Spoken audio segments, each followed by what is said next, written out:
Bom, sejam todos bem-vindos ao Centro Espírita Verdade e Luz. Prazer enorme ter todos aqui conosco, né, nessa quarta-feira. Agradeço a todos que puderam estar presentes, né, mesmo com as dificuldades de rotina e tudo mais. Antes de iniciar, só alguns recadinhos, pessoal, referente à nossa festa junina aqui do Centro Espírita. Ela acontece no dia 6/6, tá ok? Um sábado, então já reserve a data aí para vocês, tá ok? Caso alguém queira ou gostaria de fazer alguma doação, só procurar nossos canais aí de atendimentos, tanto na secretaria ou algo do tipo, e venham comemorar conosco.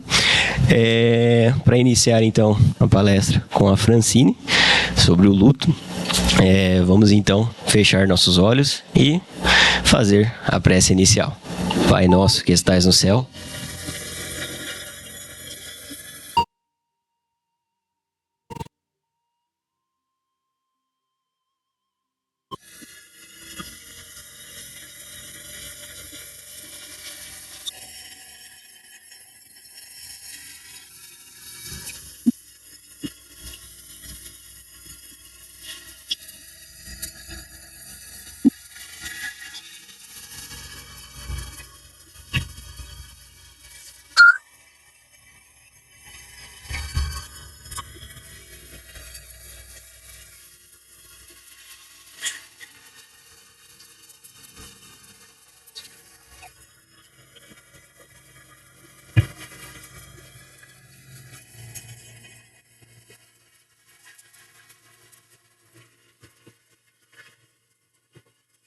assim seja. Francine?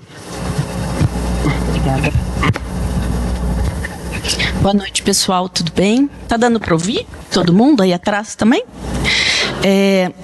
Antes de tudo, eu queria saudar e desejar um abraço bem fraterno a todas as pessoas que estão aqui e que passam pelo processo de luto nesse momento, que elas se sintam abraçadas, acarinhadas, desde o momento da chegada até a saída da casa, podendo levar bastante amor no coração, se sentindo pertencentes a uma grande família, que é a família espírita, e tentando renovar todos os pensamentos, todas as dores, transformando em amor, tá bom? Há 3 anos eu fui convidada para fazer uma palestra sobre esse mesmo tópico de luto, mas naquela ocasião eu não tinha perdido ninguém ainda. Então eu pensei que o que eu tenho para dizer para essas pessoas, que competência eu tenho para falar sobre esse tema, né? Porque o meu entendimento sobre a doutrina ali é muito teórico ainda. Eu não passei pela dor da perda. E de lá para cá tudo mudou. Em 3 anos eu perdi quase tudo. Eu perdi meu pai, eu perdi minha mãe. Eu sou mãe de pet, eu não tenho filhos, eu perdi 3 filhas.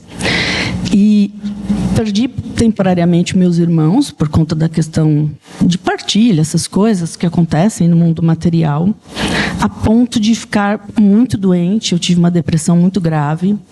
E hoje eu me sinto com competência para que a gente possa conversar sobre esse tema, principalmente porque a minha fé é uma fé vivida. O meu entendimento do espiritismo é um entendimento vivido. E se não fosse a minha crença no espiritismo, eu teria literalmente enlouquecido. Então, quando a gente fala... Deixa eu só ver como que passa isso aqui. Quando a gente fala de luto, é importante que a gente fale e entenda que o luto tem a ver com perdas. A gente só relaciona o luto com morte.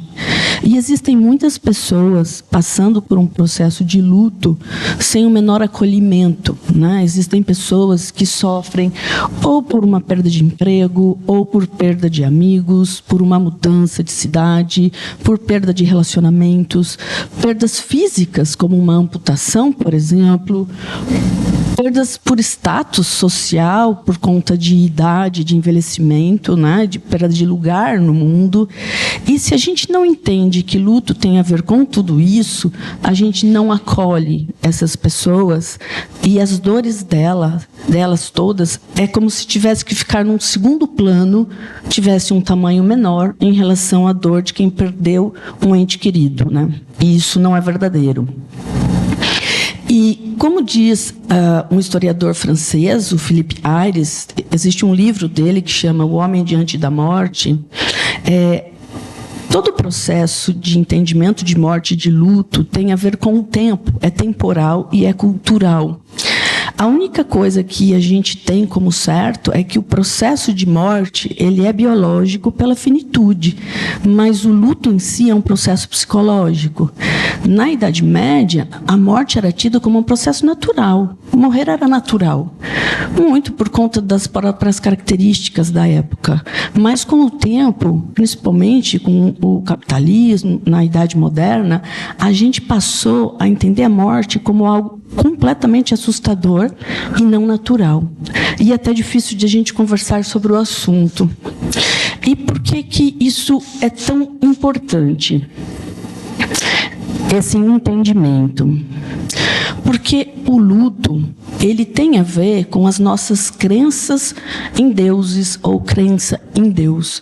De acordo com essas diferentes crenças, nós teremos diferentes entendimentos de morte e de luto. Isso tem a ver com o tempo. Então, o fato de hoje eu crer no Espiritismo provavelmente tem a ver com o fato de eu ter nascido no Brasil, de eu ter uma mãe que desde cedo levava a gente para o centro, e essa é a crença que eu tenho em relação à morte. Mas existem pessoas que não creem no que a gente crê, que não acham que o que a gente acredita é algo plausível. O nosso país é um país em que mais de 60% das pessoas são católicas, só 2% são espíritas. E há um outro entendimento sobre o que acontece com a morte. E existem pessoas que não creem em nada, né? Então, o que é certo? A única coisa que é certa é que existe um tempo, existe a crença de deuses ocasionando diferentes crença de morte e de luto, mas, independente disso, a morte, que é a finitude biológica, sempre vai suplantar todas essas questões. Uma outra questão é que esses diferentes tipos de entendimento religioso, nenhum está errado, todos estão certos. O cristianismo, por exemplo, acredita que a morte é uma passagem para a vida eterna, uma comunhão com Deus, e isso tem a ver com a ressurreição de Cristo. Uma outra ideia é o islamismo, por exemplo, em que a morte é uma submissão à vontade de Alá. E existe uma transição para o julgamento final, e o indivíduo, a alma do indivíduo, fica ali aguardando em estágios intermediários. Para o judaísmo, a morte é um ciclo natural, não é necessariamente carregada de tanta dor e peso e assombramento como nós temos. E a alma, ela volta ao Criador. No hinduísmo, por exemplo, a morte é vista como uma transição de um ciclo natural, de nascimento, renascimento e morte, né? Eles aceitam a cremação como uma forma de passagem. Existem outras culturas que não aceitam. Nas religiões afro-brasileiras, por exemplo, a alma volta para os ancestrais, para os espíritos amigos. Para os evangélicos, eles acreditam que a vida ela é eterna por meio da crença em Jesus, por meio do arrependimento, e você passa para o lado de lá para viver uma vida eterna do lado de Deus, né? E nós, no Espiritismo, nós utilizamos a ideia de desencarnação para descrever essa separação da alma do corpo físico. A morte, ela até é vista como uma experiência natural de liberação do espírito, que tem uma continuidade na sua evolução no plano espiritual. Este luto deveria ser vivenciado com muita resignação e oração positiva, sempre evitando o desespero, porque nós temos o conhecimento do que vai acontecer. Mas também existem pessoas que não acreditam em nada. Os ateístas, por exemplo, eles têm uma crença de que o que existe é a matéria, que acabado a matéria, morrendo o corpo, não existe mais consciência, aquela pessoa não vai para lugar nenhum e a sua personalidade acaba. Existem os agnósticos, que eles não têm muito claro essa questão da existência de Deus, e como eles não conseguem provar, então é algo com o que eles não vão se importar, né? Existe um historiador bastante, um palestrante bastante conhecido, que é o Jorge Elarrat.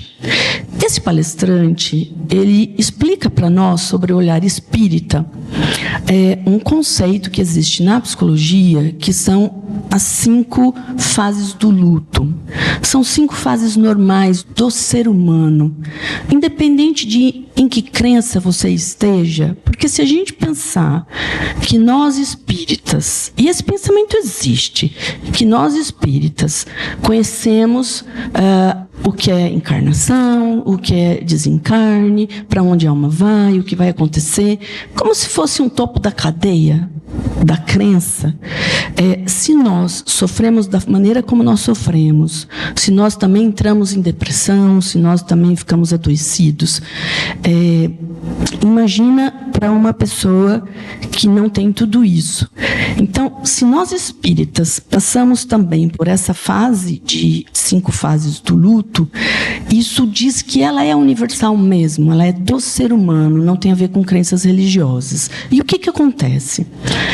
Existe uma fase, que é a fase da negação, que é um mecanismo de defesa inicial do indivíduo, em que a pessoa ela se recusa a acreditar, a aceitar que houve uma perda. E aí ela evita totalmente qualquer pensamento sobre essa perda, para ela não ficar sobrecarregada naquela dor. A raiva, ela surge quando a pessoa reconhece a realidade da perda. Ela fala, tá, perdi, é isso mesmo. Mas ela é tomada de um sentimento de muita indignação. Isso pode ser contra ela mesma, isso pode ser contra as circunstâncias externas, depende muito de como existe a vivência dessa pessoa com ela mesma e com o entorno. Depois a gente pode ter uma fase de barganha. A fase da barganha é uma negociação que a pessoa tenta fazer com Deus. Se você me der isso, eu tal isso. Se você me trouxer ele de volta, então eu tal isso. Se eu me curar da minha doença que está me preocupando, que é uma perda da minha autonomia, lembra, luto não é sobre morte só, é sobre tudo que se refere à perda. Se você trouxer de volta igual a pessoa que fica lá no poste, aí eu vou fazer tal coisa. Essa fase da barganha, ela é bastante comum e ela é bastante ilusória. É possível que a pessoa entre na fase da depressão, que é uma fase onde o indivíduo cai em si de uma vez, na realidade da perda, e ele não consegue mais negar. É uma fase de cansaço, não tem mais como negar, como barganhar. Ele já está cansado de ter raiva, ele já está cansado de negar a ausência do outro real ou da situação real, e ele acaba entrando nesse adoecimento. Depois é o período da aceitação, em que o indivíduo absorve as outras fases, ele compreende as outras fases, e ele coloca dentro de si essa experiência de que tudo bem, é isso que a gente tem, e aí ele passa a ter os dias e a existência mais asserenada. Essas fases, elas não são lineares, o indivíduo não precisa passar por todas elas de uma forma contínua, de um crescente de aquisição. Então, passou pela negação, passou pela raiva, passou pela barganha, passou pela depressão. Então a próxima é a aceitação. Não, ele pode voltar para a negação, ou ele pode voltar para a raiva. Isso é algo que a gente não pode contar como certo, que ele vai evoluir da maneira mais linear, e da mesma forma que não é necessariamente linear o que está acontecendo, ele também não precisa começar na negação. Ele pode começar na aceitação, dizendo que está tudo bem, que está tudo ótimo, e de repente vem a negação, a barganha, porque não necessariamente a aceitação estava bem sedimentada no coração. Uma outra colocação que esse autor faz que é muito interessante, é que quando a gente tem uma perda, sentir saudade, chorar é normal, é um recurso da alma para que ela se sinta aliviada, para que ela se sinta de alguma maneira colocando para fora os sentimentos. O que ele diz é que a ausência, a experiência de ausência do outro, né? Às vezes um almoço, ou dormir junto, ir para o trabalho num dia comum, isso tudo é normal que o indivíduo sinta profundamente ou não ter mais. O que ele coloca, que é quase que inadmissível no sentido dos males que traz, é que não é possível o desespero. Saudade, choro é possível. Desespero, não. Por quê? Porque quando a gente está falando de desespero, a gente está entrando num terreno em que é muito comum a gente começar a ser permeado por blasfêmia, revolta, sentimentos de desesperança, de angústia. E este lugar escuro onde a gente entra faz com que o nosso padrão vibratório entre numa zona muito perigosa, de falta de esperança e de amor.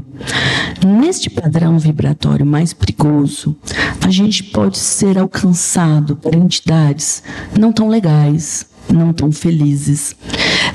A gente pode adoecer. A gente pode, por exemplo, que é o que ele coloca, alcançar os nossos entes queridos com essa energia, com essa emanação de pensamento. Quanto maior o amor que nós temos por nossos entes queridos que partiram, pensando no luto por perda, maior é a chance dos nossos pensamentos alcançarem essa pessoa, levando para ela muito de angústia e de tristeza também, dificultando demais todo o processo desencarnatório desta pessoa no mundo espiritual. Então, além de cuidar de nós mesmos, a gente também tem que cuidar daqueles que amamos e que partiram. E uma outra questão que ele coloca, que eu nunca havia pensado, quando, por exemplo, um filho parte, o filho partiu, mas o filho perdeu tudo que estava aqui. Todo mundo perdeu, entre aspas, né? É um processo natural dentro da espiritualidade, essa questão de encarnar e desencarnar para o nosso crescimento espiritual. Mas eu perdi um filho, mas o meu filho perdeu o pai, perdeu o irmão, perdeu a tia, perdeu a namorada, perdeu a faculdade. Ele também tem que se haver no mundo espiritual com todas essas perdas. E quanto mais nós emanamos sentimentos de dor, de saudade, de angústia, pior fica para todo mundo. Então, o que ele diz é que a gente precisa, o tempo todo, emanar sentimentos, vibrações de esperança, de amor, de que vai dar certo, que no reencontro vai ser um reencontro feliz, para que a gente fique calmo, para que ele também fique calmo. E a gente tem que se fortalecer para que isso possa acontecer, por mais difícil que seja, através do estudo, através de frequentar entidades religiosas, quaisquer que sejam, de uma palavra mais feliz com amigos, com pessoas do trabalho, para que a emanação de amor ocorra sempre com a maior quantidade possível, tá? Para que a gente não aumente nem nossa dor e nem do ente querido que partiu. Uma outra questão dentro disso, pensando nesse sofrimento mais angustiante, com uma dificuldade de melhora, nós temos que falar um pouco do luto patológico. Onde que está? Esse slide é sobre a possibilidade de emanarmos para os nossos entes queridos, através do nosso padrão vibratório, sentimentos e pensamentos, né? Por conta do nosso campo vibratório, a gente pode alcançá-los. Existe uma diferença entre o luto normal, que é um luto em que nós passamos pelas 5 fases, da psicologia, mas que em algum momento, independente de quanto tempo leve, nós vamos chegar na fase da aceitação, e isso não é posto com base em tempo, isso é posto com base em, conforme o tempo for passando, que nós possamos adquirir novamente a nossa capacidade de trabalhar, de nos relacionarmos com as pessoas, com os nossos amigos, de sair. A vida, ela vai tomando de novo um rumo, apesar da perda, e perda de todas as possibilidades que nós falamos. Mas existe uma diferença, que é o luto patológico, que aí nós já entramos na seara médica, psicológica e médica.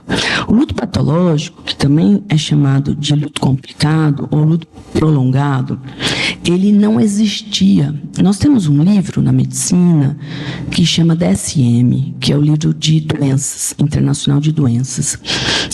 Neste manual, antes não existia o luto patológico.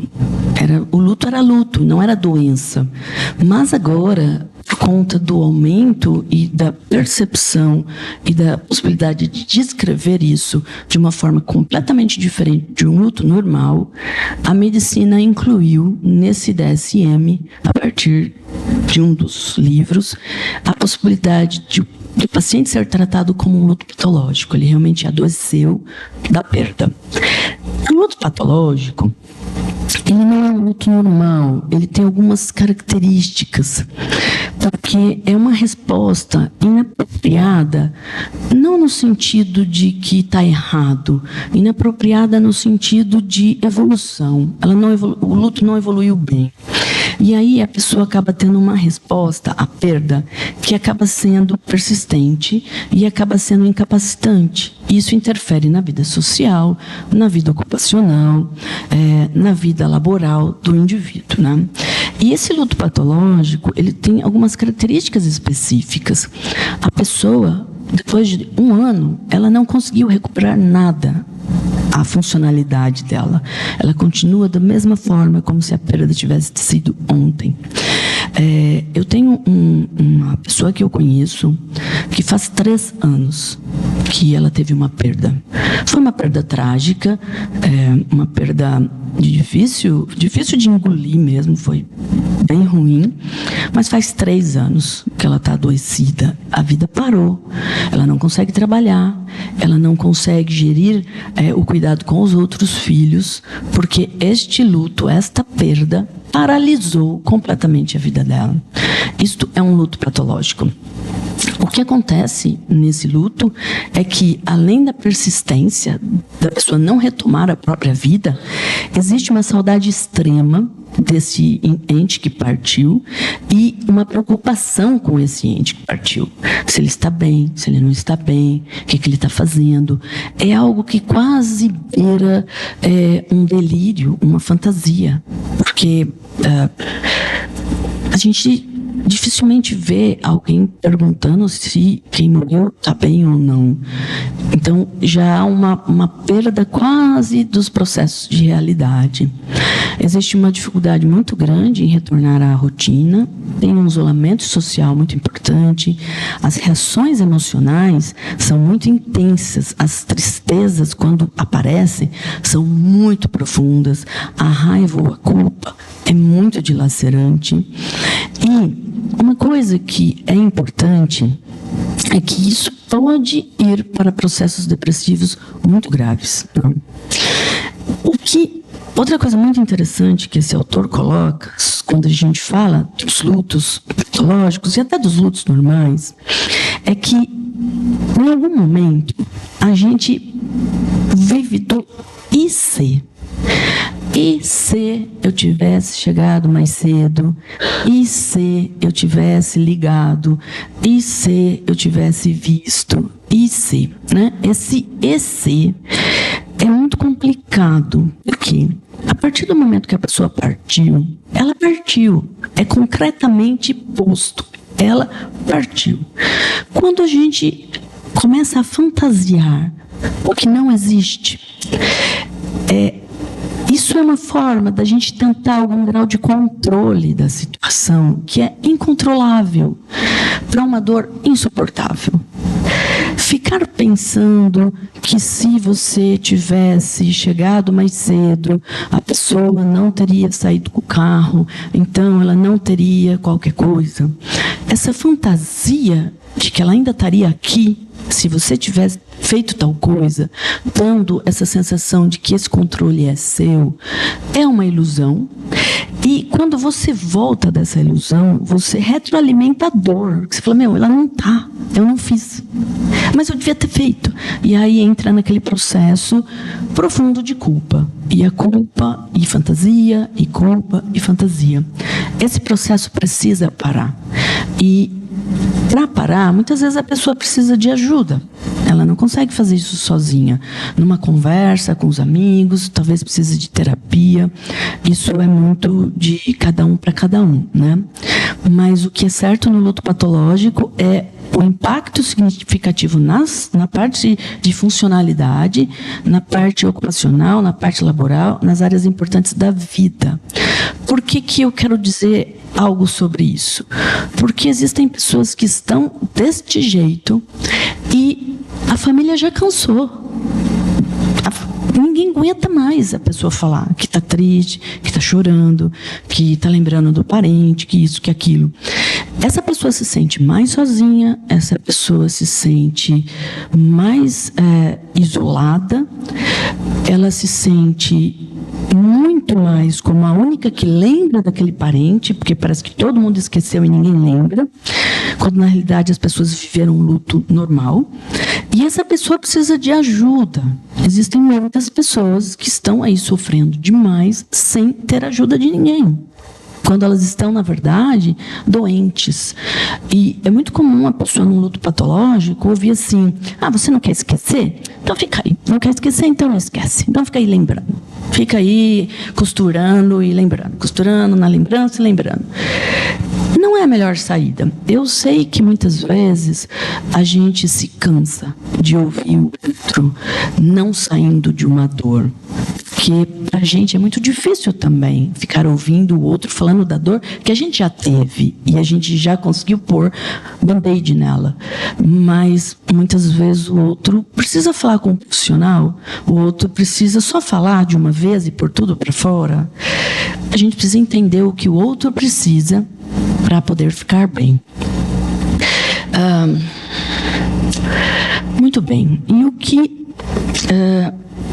por exemplo, eu queria contar uma fofoca. Eu estava fazendo a apresentação aqui, eu falei, Francis, só Jesus na sua causa mesmo. A gente prega aqui para não julgar a religião dos outros, essas coisas, né? E respeitar, Eu fui convidada para ir num culto religioso de sexta-feira. Não vou falar que culto que é não, porque quem sabe, sabe. Um culto de sexta-feira. Beleza. Eu cheguei lá, já achei estranho que tinha que pôr um véu na cabeça. Falei, que diacho, para que serve isso? Pensando nisso, né? Falei, tem que pôr véu, vamos pôr véu. Para falar que é casada, sei lá. Aí, muitos rituais. Muitos. Ritual de lavar a mão, ritual de comer pão, ritual de não sei o quê. E eu na minha cabeça assim, mas que coisa mais sem sentido, né? Vai falar o quê entre Deus e eu? O que ele vai acrescentar, né? E aí, quando eu estava fazendo essa apresentação sobre o não julgar a crença do outro, sobre, né, aceitar as diferenças, tal. Eu lembrei dessa hipocrisia da minha parte, porque da hora que eu entrei, a hora que eu saí, eu julguei tudo, só julgando. O paninho, o pãozinho, a aguinha, eu julguei tudo. Como se a gente estivesse no topo de uma cadeia e nós soubéssemos de mais coisas que pessoas estão atrasadas no saber, porque talvez leiam o Antigo Testamento, ou porque creiam que vão ficar dormindo do lado de Deus, mas é o que faz elas felizes, né? É o tipo da crença que acalma, que apazigua, que dá sentido para a vida. Então, tá tudo bem, mas a gente julga, né? A gente julga pra caramba. E o que nós espíritas entendemos em relação à morte? No Livro dos Espíritos, assim, eu não sou muito... eu não sei muita teoria de muita coisa na parte espírita, né? Eu sei muito do que ouvem, mas o Allan Kardec, no Livro dos Espíritos, na questão 68, ele diz que a morte é um processo natural e que a gente tem que entender como um processo natural de esgotamento dos órgãos. Isso é difícil para a gente, quando parte alguém dentro do processo natural, né? Na questão 149 a 153, aí ele vai explicar que a vida corpórea cessa e a vida espiritual recomeça. Nós estamos voltando. Isso me chamou a atenção, porque a gente sofre como se a gente tivesse partido para qualquer lugar que a gente não conhece, e o nosso ente querido vai chegar num lugar completamente desprotegido, se é que vai chegar, né? Pode ser que não chegue, sei lá. E está voltando, a pátria-mãe é lá, não é aqui. Aqui é temporário. Então, quem fica, vai ficar por um tempo para reencontrar daqui a pouco.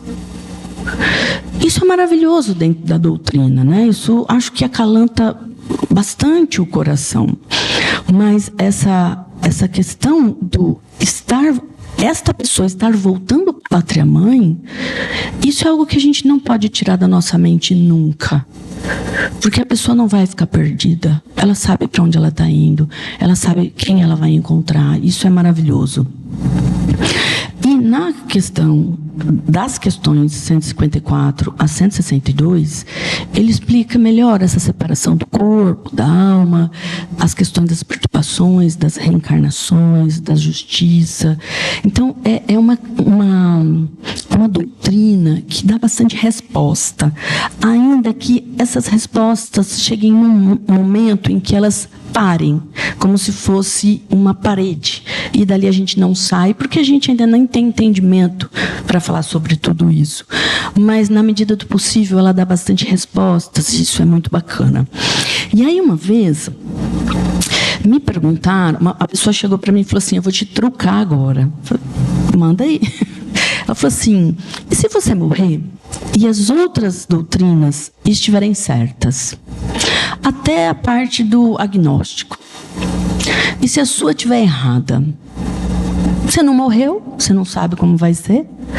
Eu falei, truco para você. Não tenho como te dizer, né? Eu não vejo, não ouço. Graças a Deus, continue assim, que eu pelo de medo. Pelo de medo mesmo. Então, eu falei, truco. Mas o que eu falei para a pessoa foi o seguinte, que ainda que eu morra e não tenha nada, morri, virei pó, sumiu tudo. Ainda que isso aconteça, que eu não acredito, assim, muito eu não acredito, só de ter tido a doutrina me ajudando a suportar coisas que sozinha eu não conseguiria. Porque tem coisas, tem dores que são vividas só. Você pode estar do lado de muitas pessoas, mas é uma dor para se viver só. E o que te sustenta é quem você já conseguiu ser dentro, mas toda a questão de crenças de fora. Então eu disse para essa pessoa que, mesmo que não haja nada, a doutrina me ajudou a suportar coisas que sozinha eu nunca conseguiria. Mesmo, eu nunca conseguiria. Ela me fez um ser humano melhor, para mim e para os outros que convivem comigo. E em muitas situações, a doutrina me pôs em prumos que foram extremamente importantes, porque não me permitiram me perder em hábitos, em vícios. Então, mesmo que não tenha nada, está valendo. Tá? Mesmo que meu pai, eu descubra um dia, não vou descobrir, né? Se não for nada, não vou descobrir, mas mesmo que não seja nada, que meu pai tenha virado nada, a doutrina me ensinou a amá-lo de uma forma respeitosa, contando que haveria um reencontro, contando que houvesse, ainda que houvesse coisas que a gente não conseguisse fazer nessa vida, a gente teria a chance de fazer de novo.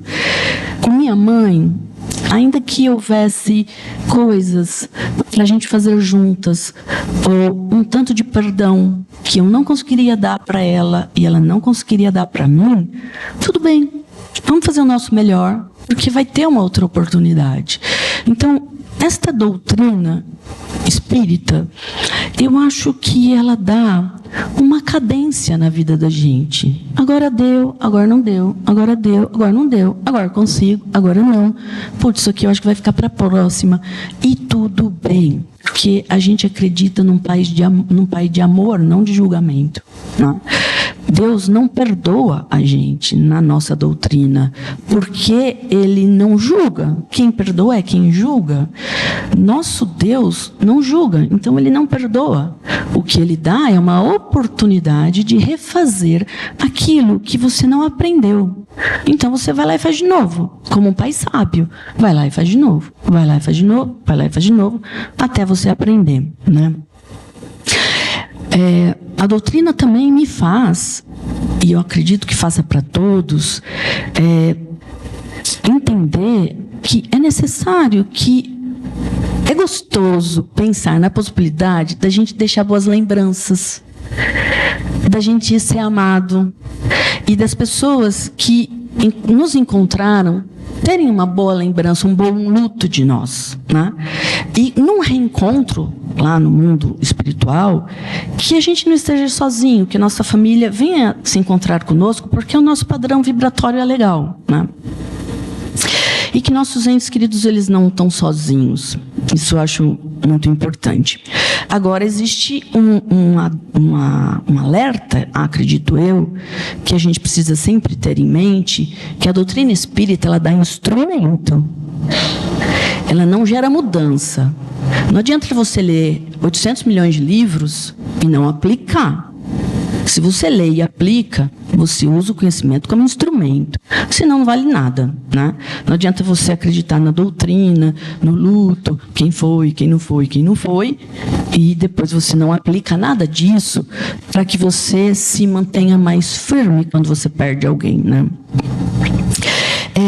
Existe uma geriatra muito interessante, depois se alguém quiser ter contato com ela, com o material dela, que é a Ana Cláudia Quintana Arantes. Isso foi muito importante para mim quando meu pai teve Alzheimer, o conhecimento no que ela falava. Porque, assim, o que ela diz, que a gente é criado num mundo em que a gente aprendeu a ganhar. Ganhar do amiguinho, ganhar na nota, ganhar no carro, ganhar no trânsito. E quem perde é sempre o infeliz, o incapaz, o azarado, do azarado. E aí, o que a gente aprendeu? Que o que deu certo, que o que foi gostoso, ainda que por pouco tempo, a gente não vê como um bônus da vida. A gente vê como uma perda irreparável do azar. Agora, se a gente é espírita, se a gente acredita que cada um tem seu tempo, cada um tem a sua missão, cada um tem um período de estar aqui, esse período cessou, a pessoa não vai estar mais. Por que a gente não pode pensar nesse período até a morte como um bônus de amor, de presença, de crescimento e de troca, mas como uma perda absurda, porque lá para frente eu não vou ter. Mas o que a gente teve? Ah, Fran, mas a gente fica triste porque a gente teve. Tudo bem, mas não tem mais. É da vida. Então, não vamos entrar no processo de se a gente perdeu, a gente tem que ser infeliz, né? Porque esse jogo de pensamento, ele não traz nada demais. Outra coisa que ela traz, que é muito legal, é uma questão sobre o luto antecipatório. Hoje em dia, a gente vive com muita frequência pessoas com Alzheimer, ou pessoas com demência vascular, ou idosos sem essas questões, mas que estão muito perto da morte, mais do que nós, teoricamente. E ela diz que a gente precisa olhar para essa doença para essas pessoas, não com o olhar da finitude, mas com o olhar de uma segunda chance, para que a gente consiga reconstruir tudo que a gente não fez até agora, construir através do amor, porque a única coisa que cura é o amor. Então, muitas pessoas estão muito tristes e enlutadas porque o pai não reconhece mais, porque a mãe não reconhece mais. E a partir do momento que você olha pelo viés da tristeza, você perde esse tempo de construir uma relação diferente, mas extremamente amorosa, de cuidado, de carinho, de perdão através desses atos, né? Porque o amor, ele não morre. O que morre é o físico. O olhar, o falar, o morrer, mas o amor está lá. E se a gente usa esse processo para reconstrução, isso é muito mágico. E aí ela fez a figura da caverna. Essa figura da caverna é muito legal. Ela diz para nós que quando uma pessoa morre, ou mesmo num Alzheimer, em que a pessoa não reconhece mais a gente, não existe mais a troca do olhar, é como se entrasse nós e essa pessoa que vai fazer falta. Nós entramos juntas, mas o construir da caverna é solitário, porque só eu construo, essa pessoa não vai existir, e o sair da caverna é responsabilidade do quanto eu cavo, do quanto eu caminho, do quanto eu progrido para sair. Eu posso ficar ali encestado na minha solidão, ou eu posso, através desse processo de construção deste eu novo, sair da caverna mais fortalecida, mais amorosa, com melhores lembranças.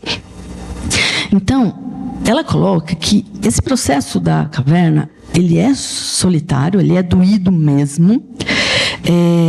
Nós, em alguns pedaços, concretamente, morremos, mas a gente consegue introjetar essa pessoa que vai faltar ou que já faltou no nosso coração. E aí, falar sobre essa pessoa não vai doer tanto pela perda, porque ela vai estar aqui dentro. É aquela fase em que você fala assim, nossa, minha mãe ia gostar muito desse pudim. Por quê? Minha mãe está aqui dentro, está tudo bem. Poxa, o que minha mãe falaria agora? Nossa, que perrengue que eu tô. Putz, eu acho que minha mãe falaria isso. Tá dentro, está introjetado. Então, aquela perda, aquele vínculo de perda que era concreto, ficou algo simbólico dentro do meu coração. E esse vazio, ele acaba sendo preenchido pelo amor do outro, que eu me permiti colocar aqui dentro, porque eu não estou pensando só na perda. Essa ideia, ela é muito bonita e é real, e é o que acontece com as pessoas, né, que lidam com a perda. E aí a perda fica saudável, não fica um luto patológico. Uma outra coisa que ela colocou, muito interessante, é que as pessoas não falam sobre morte antes de morrerem. Ninguém fala sobre morte. Eu me lembro que, há um tempo atrás, eu fiz um testamento, porque eu queria que as minhas cachorras ficassem com meu ex-marido, que ele é gente boa pra caramba. Eu não queria deixar ela solta no mundo. E ele era top, assim. É um bom pai, era um ótimo pai. Não morreu, né? As cachorras morreram.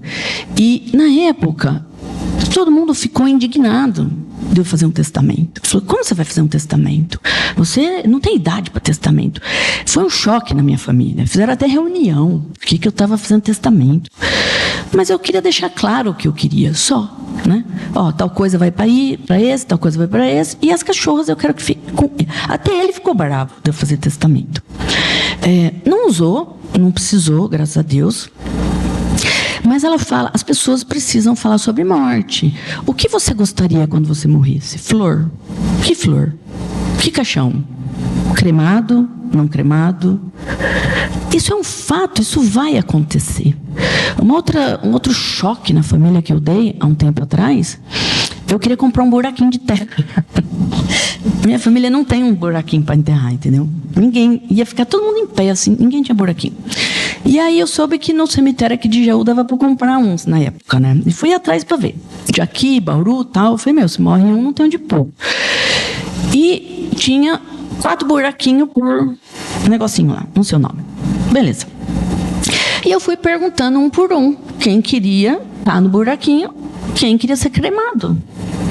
Foi um alarde na família.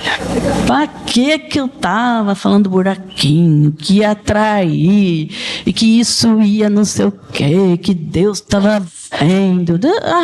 Estresse. E foi muito bom, porque eu descobri que só minha mãe queria ser enterrada. Todo o resto queria ser cremado.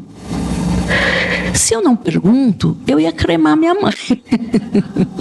Porque eu queria ser cremada, então eu achei que ela queria ser cremada também. Eu ia queimar a velhinha, tadinha. Ela ia acordar lá. Enterrou. E ela não queria descobrir que ela não queria ser enterrada em Potunduva. Não sei por quê. Que tem lá em Potunduva. Ela queria ser enterrada aqui em Jaú. Foi um alarde na família também. E qual o problema conversar sobre isso? Para você não fazer coisas que a pessoa não deseja. Não é? Tá, o cachorro que você quer que fique com quem? Nem estamos falando de questão material, né? Que a gente fale de amor, né? Tal. Deu certo. Minha mãe foi para o lugar certo, meu pai foi cremado, as cachorras foram cremadas, tudo para o lugar certo. E para terminar, uma coisa... deixa eu ver... aqui é o seguinte... eu passei por esses lutos muito rápidos. A sensação que eu tive é que a hora que eu levantava a cabeça vinha outra onda, eu levantava, vinha outra onda, que eu tive uma depressão grave. Eu usei muito essa figura da coruja em momentos muito difíceis. Então, se puder ajudar alguém, né? Agora eu vou falar coisas que se puder ajudar. Então, em momentos de muita, muita, muita, muita dor, eu fazia isso, eu baixava a cabeça, eu fazia uma oração, imaginava a coruja na tempestade total e falava assim, aguenta que vai passar, aguenta que vai passar. E uma outra coisa que eu pensava era assim, se Deus está no topo da montanha, ou pelo menos acima de mim, provavelmente Ele está vendo coisas que eu não estou vendo. E se Ele está vendo coisas que eu não estou vendo, eu tenho que confiar de que Ele está me livrando de coisas pelas quais eu não vou conseguir passar. E Ele vai me pôr no buraco menor. Eu tenho certeza disso, que Ele vai me dar o buraco menor, porque Ele é Pai. Então, isso me fazia olhar para os momentos e falar assim, eu estou no buraco menor, aguenta, porque é o que dá para fazer. É do que Ele dá conta de te livrar, então você tem que passar por isso, deu. Porque quantas vezes, quando a gente era criança, e a gente pedia chocolate pro pai, e falava que queria comer a barra toda de chocolate, ele falava, você não vai comer a barra toda. Você vai passar mal. E a gente, não vou. Todo mundo, né? Não vou. Qual o problema? Um chocolate, a barra toda, né? Gostoso, nutritivo. Você falou assim, qual o problema? Mas a consequência vem. E aí aquele pai amoroso tem que dizer, não. E ver a criança chorar e falar, não vai. Você vai comer um pedacinho, o menor buraco. Então, toda vez hoje que eu estou passando por algum problema, eu agradeço por ser livramento do maior buraco. É isso. É conto de fada? Pode ser, mas acalenta o meu coração pensar que Deus está me dando o menor buraco, entendeu? Eu falo livramento, tá show. Fala assim mesmo, tá show.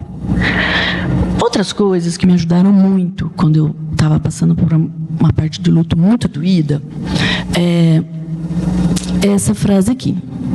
É a frase de uma música que, se vocês quiserem, se vocês toparem, eu passo para vocês, eu ponho para vocês ouvirem. Minha mãe, eu tinha uma relação com a minha mãe muito difícil. Minha mãe era bipolar, era surreal, assim. A relação de todos, né? E quando ela morreu, houve muita coisa para ser dita, para ser vivida, muito tapa para ser dado, de todo mundo, para todo lado. Foi conturbada. E a morte dela foi muito conturbada em questão de ponto de vista técnico. Até hoje eu não sei se ela devia ter morrido. Ó, a louca, né? Que é da mão de Deus, mas foi complicada a situação. E aí eu comecei a entrar nos pensamentos de agonia, de aflição, milhões de Cs. E me veio essa ideia na cabeça, como saída, que vai ter um momento em que tudo vai poder ser dito, em que tudo vai poder ser perdoado, mas não é agora, Francine. Vai e toca a tua vida. Eu acredito no espiritismo, acredito. Então, vai haver um momento para tudo isso ser revisto. Então, toda vez que a minha cabeça começava a bilolar, eu falava essa frase. Vai ter um momento certo para tudo ser dito, para tudo ser perdoado. Não é agora. Vai e toca a sua vida. É como se o corpo saísse daquela energia e eu conseguia seguir mais um dia, até que ficou fácil. Hoje, é muito raro eu precisar falar essa frase. Uma outra coisa, que é da música, se vocês toparem ouvir, a gente põe, que fala isso. Na frase fala que a pessoa é chamada por Deus, falando assim, ó, eu vou cuidar de quem você ama, mas você vai trabalhar para mim, você vai cuidar dos meus filhos. Aí, nos momentos muito difíceis, eu falo assim, carinha, estou saindo cuidar da galera. Eu falo desse jeito mesmo, porque a gente tem que ter intimidade com Deus, é pai, né? Não dá para ter uma relação muito profissional e clássica com Deus. O negócio tem que ser conversas, assim, bem de Joe. Eu falava para ele assim, carinha, hoje eu tô o bagaço. Então, eu estou saindo para cuidar dos teus filhos, dos meus irmãos, e você vai cuidar de mim e de quem me ama. Essa foi a promessa que você fez. Aí eu estava lá trabalhando mal, assim, não estava boa. Eu falei assim, ó, volta, que eu estou aqui trabalhando. Você falou que ia cuidar de mim, então volta. Então, essas conversas com Deus, elas têm que acontecer o tempo todo. O tempo todo, 800 milhões de vezes por dia. Ele é o que conhece a gente na eternidade. Tipo assim, ai meu Deus, de novo, minha filha, você está fazendo isso? Não, volta. É ele, o pai, que conhece, igual a mãe que olha e fala, nossa, né? E essas músicas, são músicas gospel, evangélicas, gente, maravilhosas, são maravilhosas. Aí eu vinha no carro, ouvindo, chorando, igual aqueles filmes, sabe aqueles filmes de sessão da tarde, a mulher chorava e cantava. Mas com o tempo aliviou também, foi dessa fase trash que eu estava. Então, essas são músicas legais para dor e para luto, né? Eu não conheço outras, mas essas são bem legais. Eu não sei se vocês querem ouvir a música, uma delas. Tudo bem? Você põe a música para nós? Olha, se fechar o olho, fica top.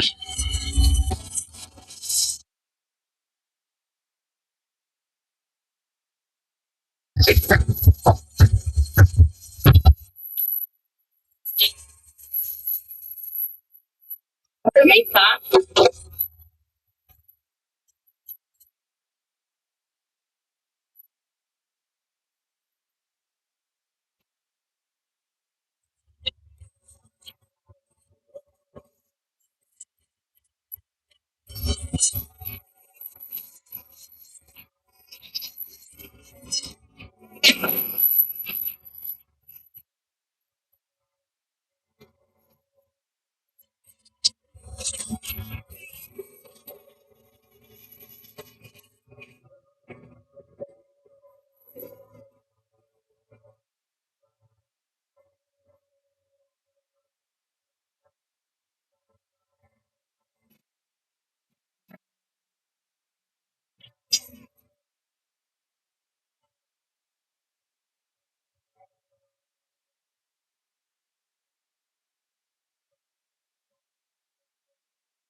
Linda.